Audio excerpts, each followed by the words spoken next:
ថ្ងៃសៅរ៍អាទិត្យអត់ដឹងថាទៅណាតោះទៅមើលកន្លែងទស្សនាមួយនៅជិតភ្នំពេញយើងដែរទេនោះគឺភ្នំបរិយាទ្រព្យបាទខ្ញុំក៏បានទៅលេងនៅទីនោះដែរគឺនៅថ្ងៃអាទិត្យ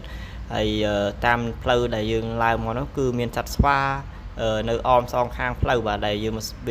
សួរសុខទុក្ខយើងតែយើងអត់ដឹងថានិយាយថាម៉េចវាអញ្ចឹងទៅបាទដល់ត្រឹមតែឲ្យនំឬក៏ឲ្យចេកអញ្ចឹងទៅហើយយើងឡើងមកដល់លើខាងតិចអញ្ចឹងទៅក៏មានកន្លែងគេចិញ្ចឹមត្រីឡាប់ចាហើយយើងអាចទិញចំណីគេនៅទីនោះដើម្បីយកមកដាក់ឲ្យត្រីឡាប់ចាស៊ីអញ្ចឹងទៅនៅពេលយើងបោះចំណីអញ្ចឹងណាគឺត្រីឡាប់ចាមកគៀនយើងមែនតើហើយមើលទៅធំហើយខ្ញុំក៏បានឡើងមកដល់ខាងលើនេះបន្តិចមកហត់ក៏ឈប់សម្រាកតិចទៅហើយក៏មានភ្ញៀវទេសចរជាច្រើនដែរគាត់ឡើងមកដូចខ្ញុំដែរហត់ក៏នាំគ្នាសម្រាកអញ្ចឹងទៅហើយបន្ទាប់ពីសម្រាកហើយយើងក៏ចាប់ដើមបន្តដំណើរឡើងមកលើទៀតហើយក៏លេចមកមើលទេសភាពនៅខាងលើនោះវិញគឺមានលក្ខណៈពណ៌បៃតងខ្ចីរួមជាមួយនឹងដើមឈើតូចធំជាច្រើនបាទ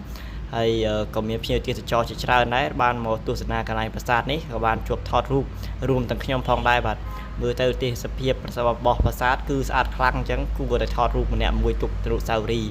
ហើយក៏លេចមកមើលប៉ែកខាងលិចនេះវិញគឺមានព្រះពុទ្ធរូបមួយអង្គ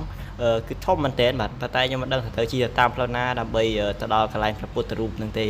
បើសិនអ្នកដឹងចាំជួយប្រាប់ផងណាបាទហើយចំពោះប្រាសាទនៅខាងនេះវិញគឺយើងមើលទៅមានសភាពរាងចាស់បន្តិចប៉ុន្តែមើលទៅមានចម្លាក់រចនាបូក្បាច់ស្អាតមែនទែនគឺមានក្បាលតម្រៃអញ្ចឹងទៅ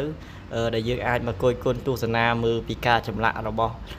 បុព្វបុរសមុនដែលគាត់បានចម្លាក់ទុកឲ្យអញ្ចឹងទៅបាទ